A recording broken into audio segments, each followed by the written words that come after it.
In this episode of The Business of E-commerce, I talk with Jeff Oxford about Whitehat link building for e-commerce.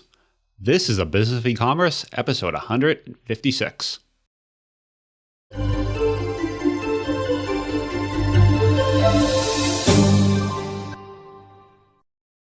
Welcome to The Business of E-commerce, the show that helps e-commerce retailers start, launch, and grow their e-commerce business. I'm your host, Charles Plesky. I'm here today with Jeff Oxford. Jeff is the CEO and founder of 180 Marketing, an SEO company focused exclusively on SEO and content marketing for e-commerce businesses.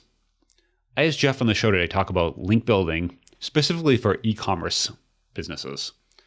There's definitely some nuances that make link building different when it comes to e-commerce. So I think he really digs into that, and this is his focus. So he brings some great tips that I think really everyone should listen to.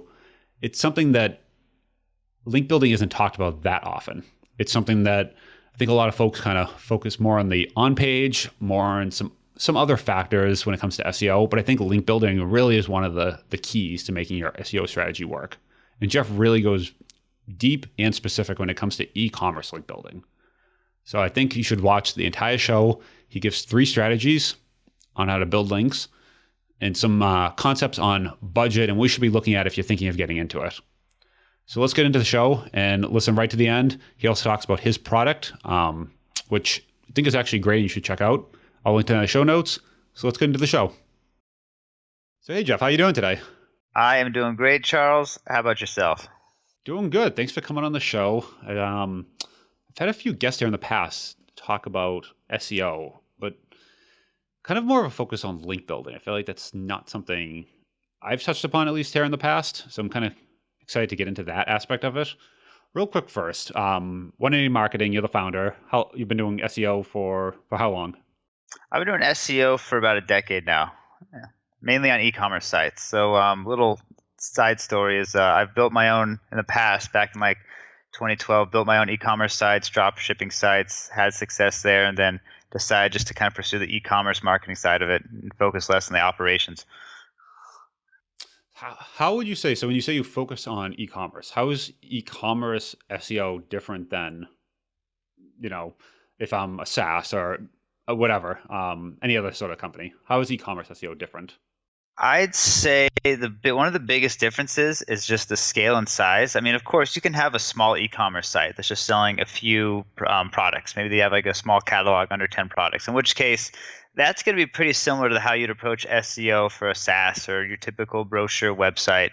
When you start having a website with hundreds or thousands of products and dozens or hundreds of categories, it's a whole other separate set of challenges, and the biggest difference is just prioritization. Prioritization is super critical. You don't have all the resources in the world to make optimize every change perfectly, so you have to prioritize, apply the 80-20 rule. Which products and categories can bring the most results and traffic?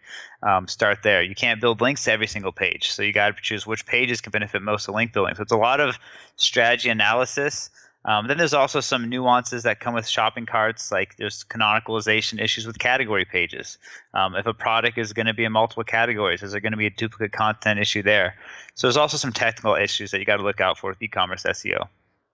Yeah, I think, you used to probably folks doing like a brochure site, right? They might be 5 pages, 10 pages, and you can pretty much build links, optimize all of them like in one go around. Versus e-commerce, you could be talking 100,000 pages. That's not even abnormal, right? In some e-commerce sites, especially once you're talking drop shipping. So how do you decide? So first, link building, we'll get into that in a moment, but it's relatively, it's not cheap to do, right? Like in time or dollars, like it takes effort, it takes work. And if you had 10 pages, you could just hit all of them and you're done. But if you have 100,000, you're not going to build links to 100,000 pages. Exactly. So how are you going to figure out where to even start? Like, what's the framework to even start thinking about, like, where do you build your links to? This is a really good question, and I wish more e-commerce sites would ask it, because a lot of times if you're focused on the wrong, like let's say you're building links to the page you think you need to be building links to, but it's not, you're wasting those times and resources. And link building, we'll talk about this more later, is the most complicated, time-consuming, expensive part of SEO. So you want to make sure every dollar that goes into link building is maximized. Typically, myself and my team would do is we'd go to a tool like Ahrefs or Moz or SEMrush, export every single ranking on the website. Then, now we have all the keywords. We have the search volume for each of the keywords and the ranking. From there, we put into like a pivot table so we can see like which pages are ranking the best, which ones have the most opportunity. And then from there, we'd want to pull in some more data, like go to Google Analytics. You can export. It's hard to find. There's this e-commerce tab on most reports in Google Analytics where you can actually see the average order value, conversion rate, per session value. And what per session value does is it tells you, okay, let's say 1,000 people come to the page and you made $5,000 in revenue.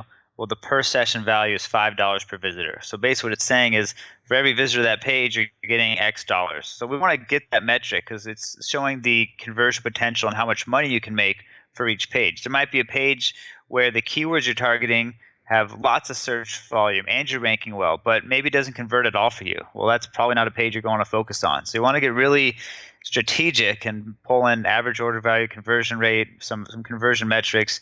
So that way you can find pages that not only have an opportunity to drive lots of traffic, but can also convert and drive revenue. Yeah, I feel like the simplest way to look at it is just figure out how to do more of what's already working, right? Like don't try to go out there and figure out, right? Like don't try to like just come up with some concept that might work. Just figure out what's working and then just do that, like, right? Double down on what it's so much easier. I mean, sure, you could kind of like spend all this time doing keyword research and like find all these other keywords, but the quickest way to get results with SEO is see what's ranking between position like 5 and 15. That's your sweet spot because every increase you get from then on out, you're going to get exponential increases in traffic. If you're not even ranking top 100, it's going to take a long time before you get any traction for that keyword. That's a good way of looking at it because if you're on, let's say, between 5 and 15, right? You're the 8th result and you're already doing well off the 8th. Now getting to the 3rd result, you're going to do astronomically better. And if you can get to first, second, and third, then now you're in the money. So I like that. Yeah.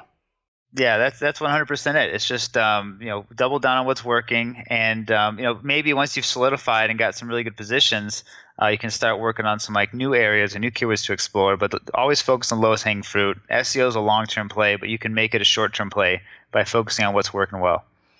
I like that. Okay, so that's how you know what to focus on. But let's get into, I guess, link building because I think some folks, when I was first exposed to this, it was kind of first taught that it was like this like kind of dirty concept that you're not like supposed to do, but everyone kind of does it.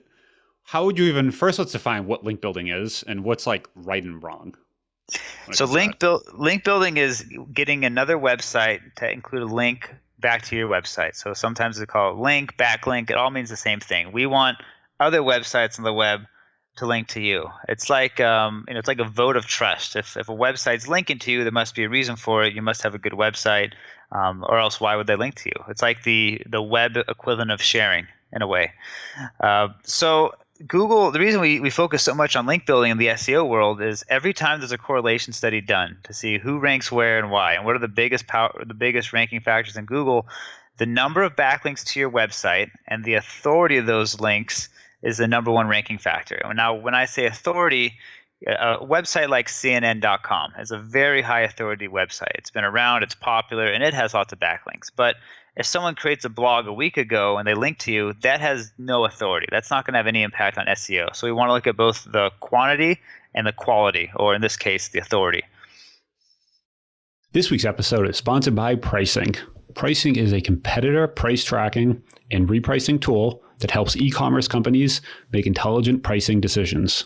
Using a dashboard and daily Excel reports, online sellers can monitor price changes and immediately make pricing adjustments. Here are some features that I love about Repricing. First is Smart Match. What Smart Match does is allows pricing to search for your competitors and attach their prices right on your dashboard so you can monitor their pricing changes against competitors you already know about. They find competitors you didn't even know existed. Once you have that, you can configure your repricing rules. What this does is you can now set your prices to be based on the average price, the lowest price, the highest price of your competitors, go up and down, And also, you can say, don't go lower than my cost by plus $5. Whatever you want to do, you can set these rules and Pricing will automatically adjust your prices. Next is price change notifications. You can set rules to when prices change. Pricing will send you a notification alerting you of your competitors' pricing changes. Last but not least is a price history. You can then go in to the dashboard and look up all the pricing changes over time that Pricing has been monitoring. That way you know just because it's lower today, they might just be having a sale and it might come back tomorrow. You can see all your competitors on one chart. Super cool. I urge you to check it out. Thanks again for Pricing for sponsoring this week's episode. Now back to the show. Yeah, Google's purposely done this, right? Every search engine. So you can't just game it, right? I can't create 100 blogs on Tumblr tomorrow, point them all to my site, and things are great. Like you used to actually be able to do this a few years ago. It was based a lot less on the quality of the links, but more just the quantity of the links. Now, if you have a link from harvard.edu, right, from the homepage directly to your site, you win. And then it's also even divided by the number of links on that page, right? So you're talking if you're on a popular site, but there's maybe Huffington Post, right? Hugely popular, but just each link is worth slightly less just because they have so many links coming out of it as well, right? Yeah, so it's like you're actually talking about Google's initial PageRank algorithm. So what basically put Google on the map was this algorithm that they came up with that made their search results so much higher quality. And let's say there's a page with just your link. So it's just linked to you. You're going to get 100% of that PageRank or that link juice. But what if that page had 100 links on it? You're going to get 1/100th of the link juice. At least that's how the initial PageRank algorithm was written. Okay. How about in 2021? What is that like? Similar or has it changed? It's definitely plays a role, but it's not as cut and dry. It's not like 10 links, you got 1/10 of each link juice. 100 links, that's kind of been toned down a bit. Where whether there's like 1 or 10, it's probably not going to be that big of a difference. You're probably still going to get full link value. I'd say if the page has like a few dozen links or over 100 external links, those are the cases where it's probably going to be diluted a bit. Okay. So then how do you actually, what is the process to actually go about getting more links, right? Because you can email all these people and you get these emails every day saying, hey, please link to my whatever. And you're like, delete. Yeah, exactly. Yeah. Like what is the right way to do this? It's really hard. You mentioned how before on some you've had previous episodes, and link building it doesn't really get the spotlight as much as it should, which is odd because link building is the number one ranking factor, and the reason for that is because it's so difficult. I bet people listening to right now probably have no idea where to start with link building, and that's because it's just so hard. How do you get another website to link to you? So there's, I run a company. We only do SEO for e-commerce sites. So we found a few strategies that work best. I mean, you can do research, and there's dozens or hundreds of different link building strategies you can use. But there's just a few that I found work really, really well. The first one that I always recommend is product reviews. So basically, what you do is you find relevant websites, you send them some free product. They're going to take that product, take some photos, write a review on their website.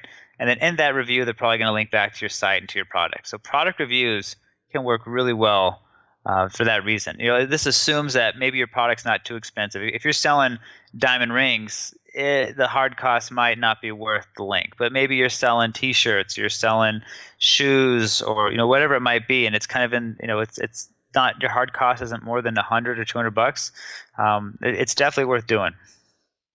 So basically, you're looking at that. You're essentially spending a product to buy a link, right? So if I send them a $100 product, I'm kind of hoping I give you a $100 product, you review it, write a little blurb, I'll get a little traffic from that. But the big thing you're looking for is that inbound link, right? So you can look at it from that lens. And if Google kind of like if Google's under the impression, like Google hates us doing link building. Google doesn't want you to look at it from that lens. And organic. Yep. It's like, oh, you're buying links with product? Like, no, bad. But if you say like, well, we're giving them the product for free and we're just paying them for their time to formulate the review and whatnot, then it kind of puts on a different lens. But it's all the same. You're sending out product, you're getting links back. And what's good about this strategy is sometimes the blog has a large audience. Those links, maybe it doesn't just help with SEO. Maybe it's sending referral traffic to your website. maybe you're getting some conversions and sales from that link. So link building, when done right, can have multiple benefits. Yeah, I think it's the when done right, because I mean, what they really don't want is you're sitting here today and you have a new site and you have, two sites linking to you, and then somehow tomorrow you have 1,000 inbound links. That's Right. like the worst signal you can get, right? It's gonna look odd if Google sees a whole bunch of links going to your site all of a sudden. Now, I will say there are exceptions. Like maybe you just launched a really successful Kickstarter and it got a whole bunch of press and you get links from Yep. all these different news sites. That's totally fine. That's totally natural. But what if you just paid to get listed in 1,000 spammy directories, or you just had someone on Fiverr build you 1,000 spammy blog comments? That's where it starts to cause issues and where sites can get penalized. Okay. So in the product reviews, a nice part about that is it's like a very natural, it's the right way of explaining it. The speed of it, the frequency is very natural, right? You can only get a few of those a week or a month. You're not going to somehow just send out 1,000 units and you're going to get 1,000 links tomorrow. You're going to send out a handful this week, a handful next week, and they'll come over time, over weeks and months even. So they'll come in very naturally seeming, right? Yep, exactly. Okay. Other than product reviews, what else? What else have you seen work? So for getting like high authority mentions, like maybe you want to get listed on some big popular blogs or publications, or like even like Forbes, or what are some other, like Entrepreneur. There's ways you can do it fairly easily. So there's something called Help a Reporter Out, or HARO for short. And HARO. Yep. yeah, the website for that is just helpareporter.com. And it's totally free, and it's the easiest way to get these types of mentions. You sign up, you enter some information about your business and your industry. So maybe you're in the wedding industry. Maybe you sell groomsmen gifts or wedding accessories, whatever it might be. And you'll get notifications of like every single day. You'll get a newsletter of all these different journalists who are looking for, like, maybe like we did this for one client. Like they sell gifts for groomsmen. They signed up for the wedding. They got all the wedding related inquiries. There's one where it's like, we're looking for someone to write about how to save money on a wedding. And so we submitted it, got a really good link on Retail Me Not's blog. And it took 5 minutes of work. But there's a trick with this. A lot of people know about Help a Reporter Out, and journalists they know when they're going to post on this, their inbox is going to get flooded. So if you want this to work out, it's all about speed. You got to be one of the first people to respond. Give them all the information they need. Already write a bio about yourself so that you can include it in there, and in your bio already have it hyperlinked to your website. So it's a great way to get high authority links from really big publications. But just know it's competitive. There's a lot of other people that are going to be following up, and journalists are probably going to look at the first few entries. Yeah, I think the note here is just make it easy for them. When you're talking to a journalist, like they're going to get a lot of these, and they're going to try to sift through as quick as they can. And they're also on a time crunch, right? They want to write an article. They want to have this blog post or this article out by X. So you just want to like tee this up and make it as easy as possible. I've seen people even have a PDF with like the headshot about them. Like everything is already, and they just attach it. So the journalist can just open it and they don't have to go, clicking on their different bios and find different things. They just have a one pager. They just make it easy for them. Yeah, that works really well. You said it. Like if they have to reply to you to get more information, they're probably not going to take the time to reply. They're probably just going to go to the next one. Yeah, because the next one will actually have all the information. So Right. they're just going to go down until they find the one, oh, this one's ready for me. Let's do this. Don't give them more work. Yeah, because they'll find someone who will not do that. So does it matter? So let's say you're selling wedding gifts, right? And you're in HARO, and there's an article for something about, cooking or something totally like unrelated. Does that still help getting a link from a site that has, you're in the wedding market, but let's say you're getting a link, you just love to cook also. So you have a link about your air fryer also pointing in how great your air fryer experience was. Does that that's help, a good or does that not help? It depends if there's like an angle there or not. So for example, let's say you sell let's say, like, we'll stick with the wedding gifts side. And then maybe there's a website that talks about investing and savings and personal finance. At first glance, it might not seem that relevant. It's like, what does this have to do with weddings? But what if the article is how to save money on a wedding? Now all of a sudden, like, that's a lot more helpful. That said, though, relevancy does play a factor in the value of the link. If you get a link from a wedding-focused blog, that's going to have a lot more value than if you get a link from a blog that talks about everything. So there's a lot of lifestyle blogs out there that talk about like travel, beauty, fashion, interior design. Those aren't going to have as much of an impact as a site that just talks about weddings. Got it. How about the blogs? Like when you see like a Tumblr or a Medium sort of blog, does that still count, or is that not as good or not good at all when it comes So to like links?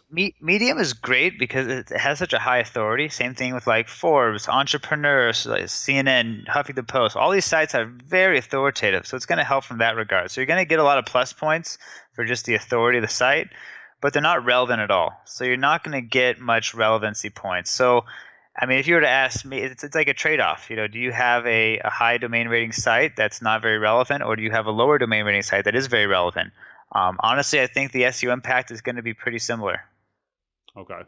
So even maybe both, right? That probably also protects you from, next year when, I don't know if you want to talk about algorithm changes, but Google's inevitably going to change the algorithm, right? And if you only have one or the other and they make that type less valuable, you're going to be on the wrong side of that. That's exactly it. Yeah, you're hedging your bets. You're diversifying. I'd say there's nothing wrong with getting some high authority links from Forbes and Entrepreneur. I think those are very good. I also think there's nothing wrong with getting links from small authority websites that are smaller that just talk about your topic. I think both are great, and having a diversified link profile is what's going to get you the best results. Got it. So product reviews, HARO, any other kind of strategies you've seen work well for e-commerce? So one that works well for everybody is guest posting. Now, I'll preface this by saying guest posting has been abused. Everyone's using it. A lot of time, there's sites that it's not really a blog. It's just like a guest posting farm where they'll accept anything. They're going to charge you a fee. They're just doing it to make money. And those types of sites that are just almost guest posting farm where every single post is a guest post and it's on so many different topics. Those probably aren't going to be as helpful. But where guest posting is good is like on the more higher level legitimate scale. So if I wrote a guest post about e-commerce SEO for your blog, that's totally natural. Your site's about e-commerce. That link is going to be very valuable. The content's going to be well written, and you're not going to let just junk get posted on your website.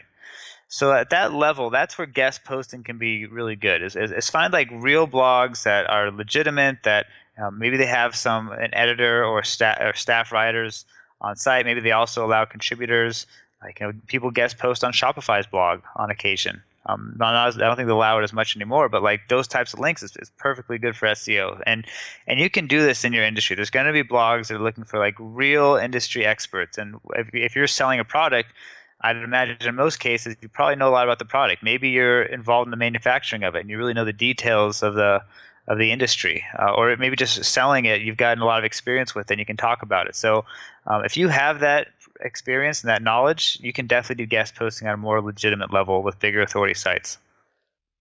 How do you open the door to that, though? I think that's where a lot of people get stuck, where they see a site, they want to post, on Shopify, they want to post somewhere, and they don't even, you see random people, and you have, unless like the link farms make it easy, click here and you can have a guest post. But I think the thing people run into with this strategy is they just don't know where to start. Do you find the editor? Do you like pitch them cold? And what's the right way to do it without you making it look like you're just, carpet bombing cold emails to the out to the internet? I'll tell you the quick and easy way, and then I'll tell you the little bit more work but gets better results way. So the quick and easy way is show your expertise in your email pitch. So let's say you're sending a cold email. You want to say like, here are some articles I've written in the past. So they can see like, oh, and if you've written for other publications, like that's going to make it easier for them to respond to you.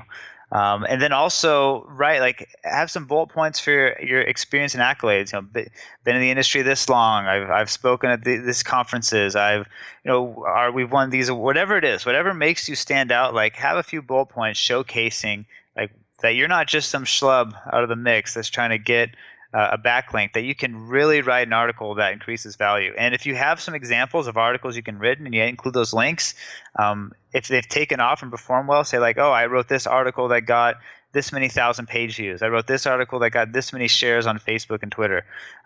Anything that shows what's in it for them. Because if someone's coming to them and say, hey, I want to write you an article for free. I'm not going to charge you.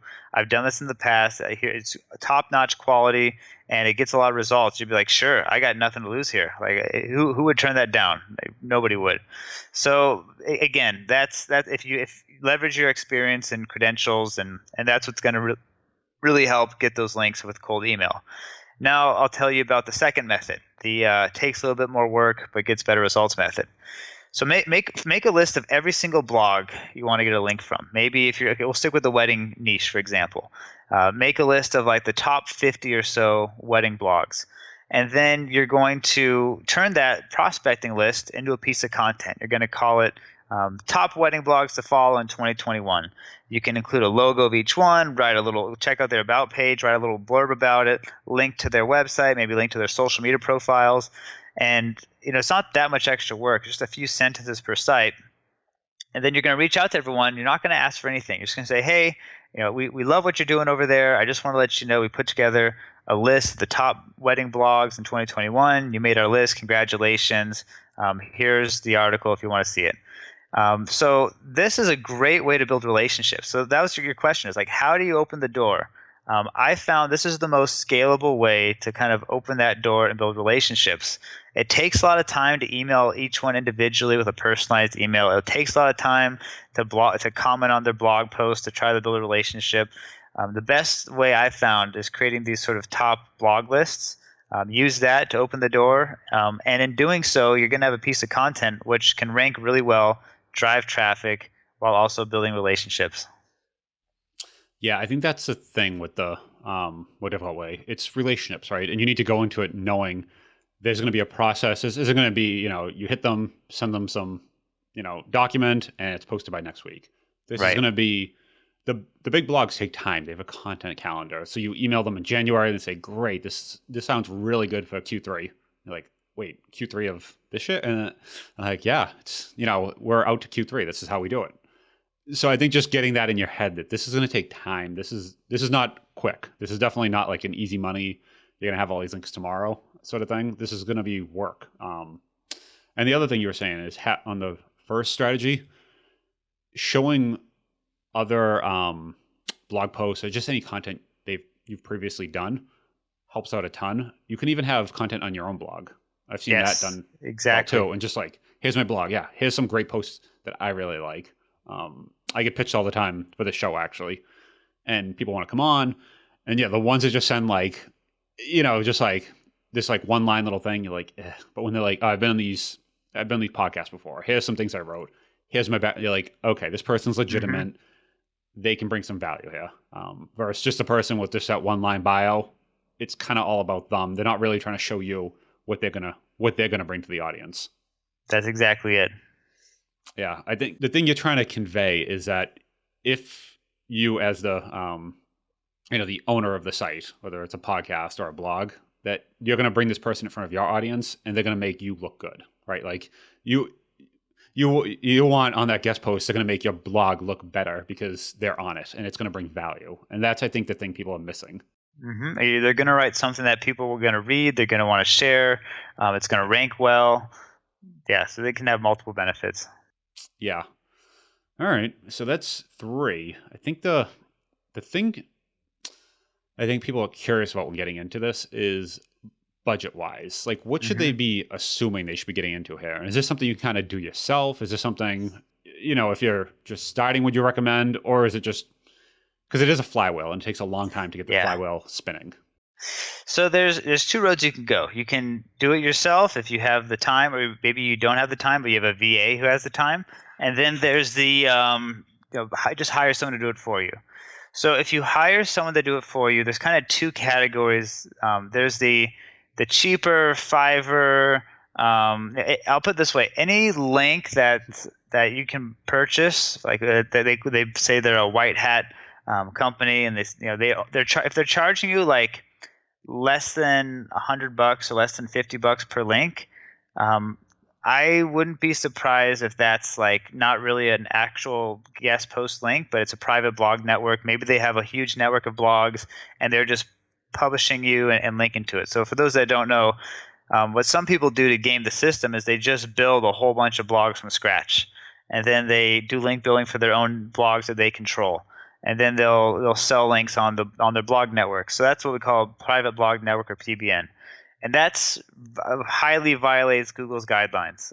If you're basically building a link farm, and the thing is, if a lot of these sites are linking to the same sites, that creates a pretty heavy footprint on the web, and they can get penalized, and you can get penalized if you're kind of engaging with these low quality links. It could actually make your rank worse at that point. Like you could actually go backwards in the rankings. Yeah. And then once you get hit with a link penalty, it is very difficult to come back. So I would not recommend it if you have an established brand.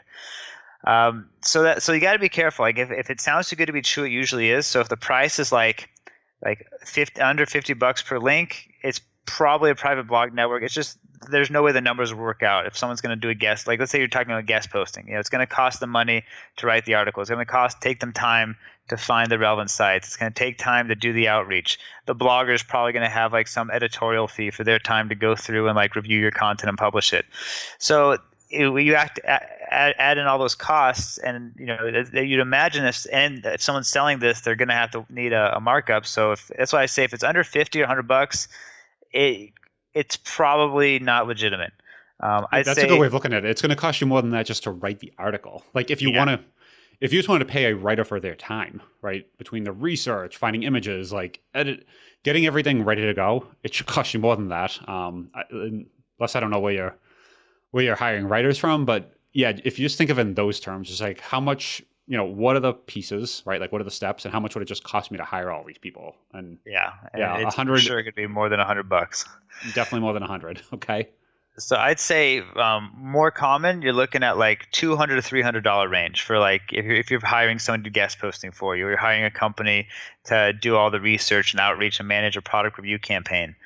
So I'd say that's kind of the range that you can expect for good Whitehat links. Now I bet there's probably going to be some people out there that can do it for like maybe $150, but it's good. Those are going to be very hard to find. As long as you're in the $200 to $300 per link range, that's going to be a safe bet. So that's the hired out approach. So you just estimate about $200 to $300 all in. Now, if you want to do it yourself, actually, before you get into DIY, are there any questions you can? Let's say you're interviewing 3 of them, right? So you find between 200 to 300. What questions would you ask them to make sure they're legitimate? I'd say the first thing I'd ask for is, can you send me links that you've built in the past? Just to look at it, be like, this is, and then when you look at those, the main thing you're going to look for is this look like a real website, or does it look like it was just meant for link building? Does it, like, what's on the about page? Is it say something about an actual person, or is it just general language? Is there sometimes they have an address on the blog. Sometimes they have a phone number.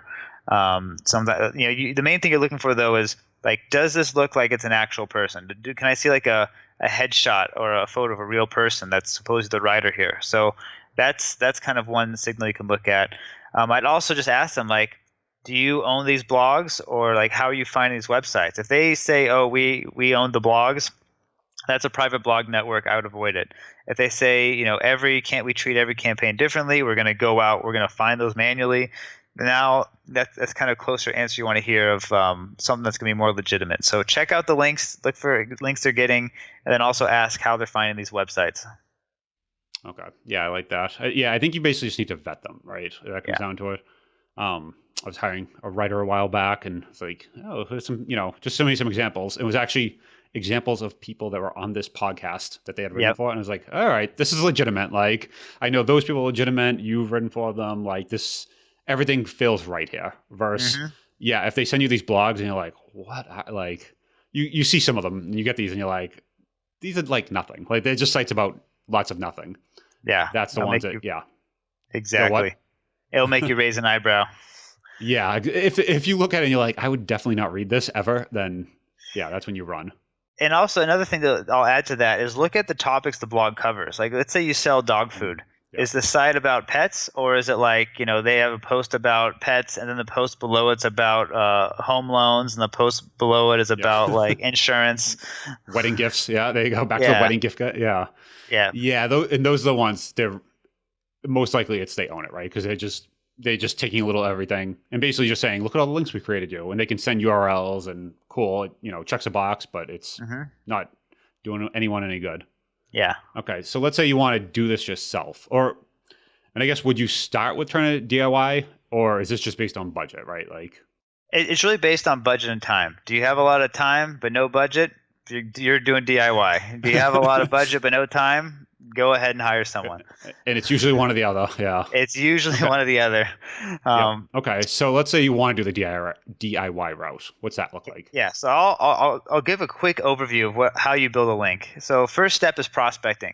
You're going to have to find prospects and relevant websites. So the easiest way to do that, and I'll use guest posting for this as an example. Easiest way is just like sticking with wedding gifts. If you sell wedding gifts, just type in wedding blogs into Google.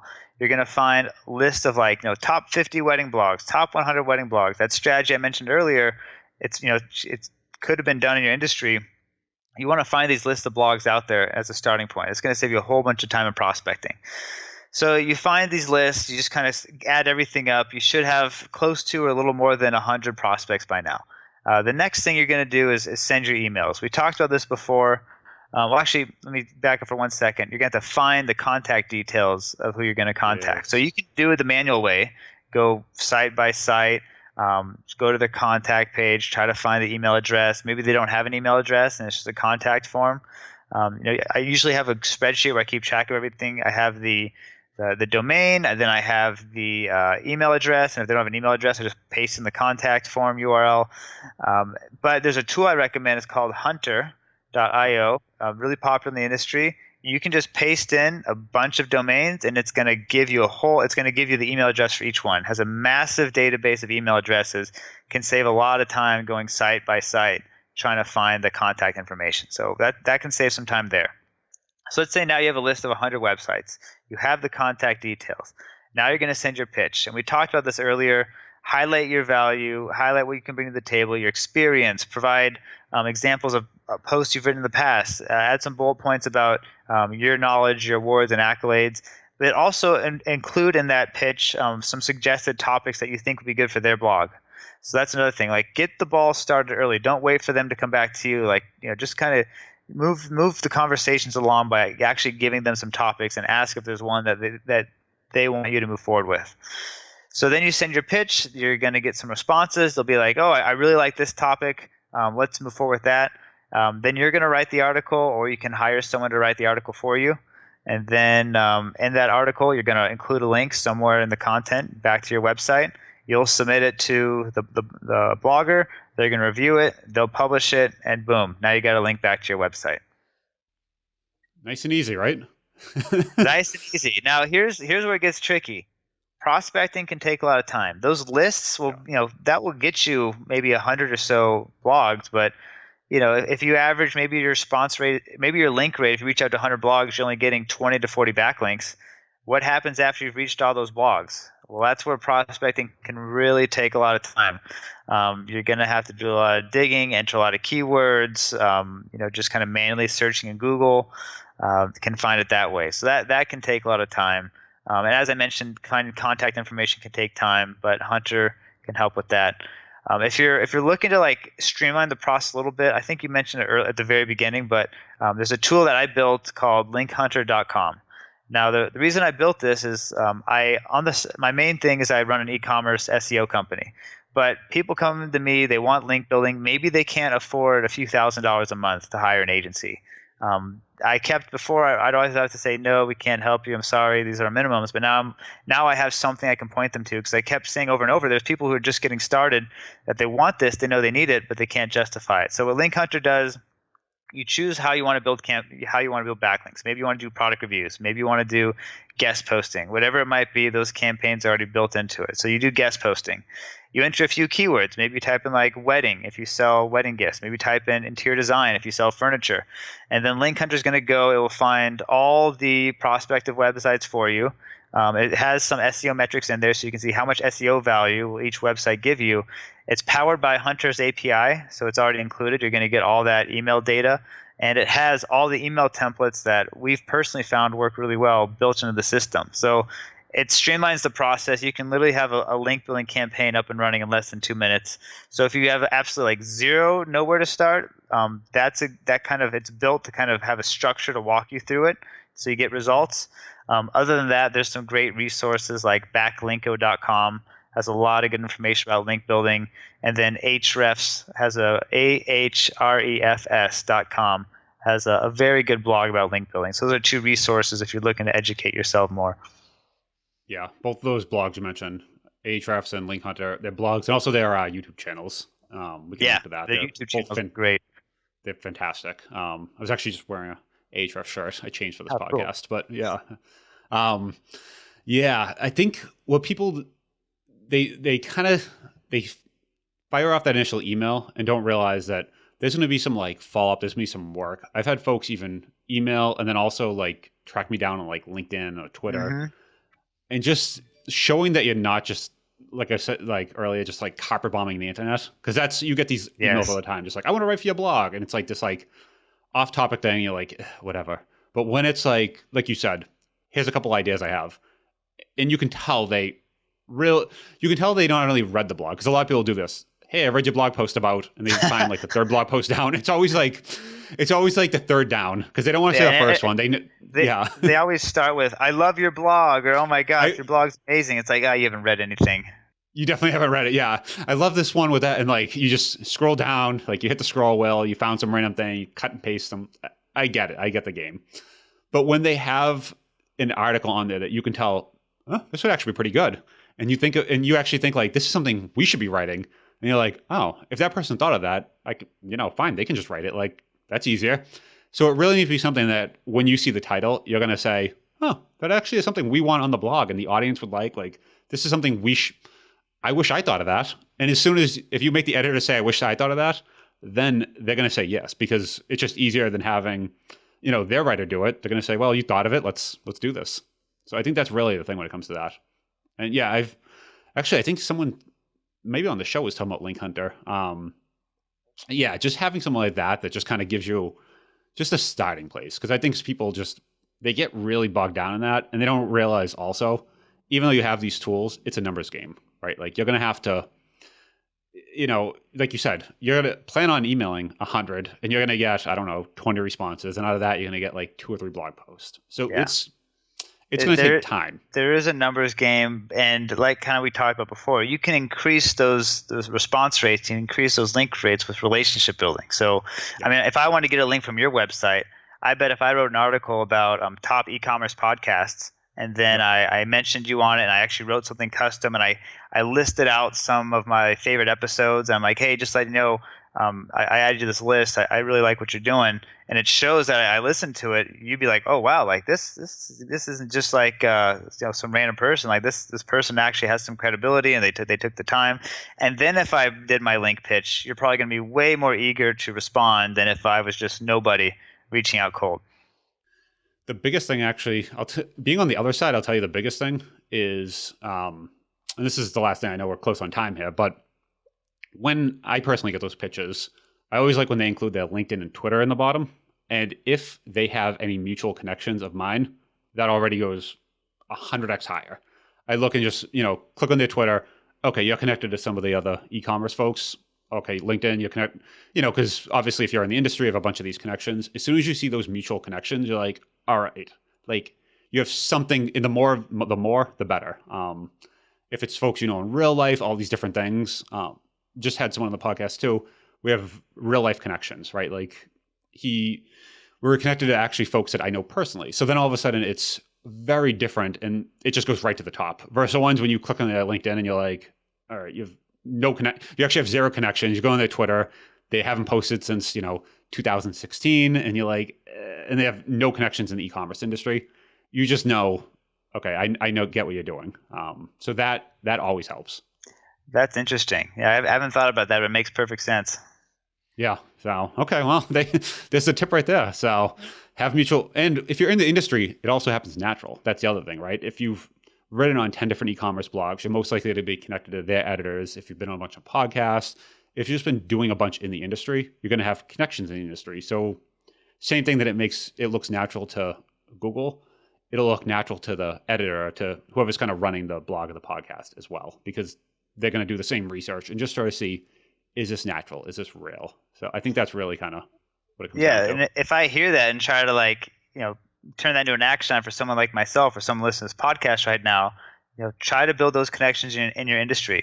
Add people on LinkedIn. Build relationships, because that you don't know how that's going to help you in the future. Yeah, and those connections, just start talking to people. I think that's what I did really early on. Just kind of followed people on Twitter, things like that, and just started being part of the conversation. And you naturally start building connections, meeting people then at conferences and go, oh, we talked online. And, it all of a sudden becomes this real organic thing that now you're in the industry and you know each other. And it's not just this cold thing of it's the first time you saw each other. It's saying, okay, oh, we did speak actually that time, last year on Twitter somehow. And now we're meeting in real life. And now, yes, sure, of course we can have a guest post. So that's really how to make kind of natural. Agreed. Yeah. I mean, cool. In-person conferences are always going to be great for that too. Yep. Awesome. I think it's a good place to leave it. If people want to find you, so 180marketing.com, but also Link Builder, where's kind of some of the best places? I guess kind of taking a step back. So like if you are in the I have a lot of time but no money, linkhunter.com. You go buckets. I like that. Yeah. If you have the money but you don't have time and you want someone to do it for you, 180marketing.com. Okay, that's awesome. I will link to both of those. And I like how you know your audience, right? Money but no time, time but no money. Something for everyone. Exactly. Awesome. Something for everybody. Thanks a lot, Jeff. It was great having you on the show. Appreciate it, Charles. Thanks for having me.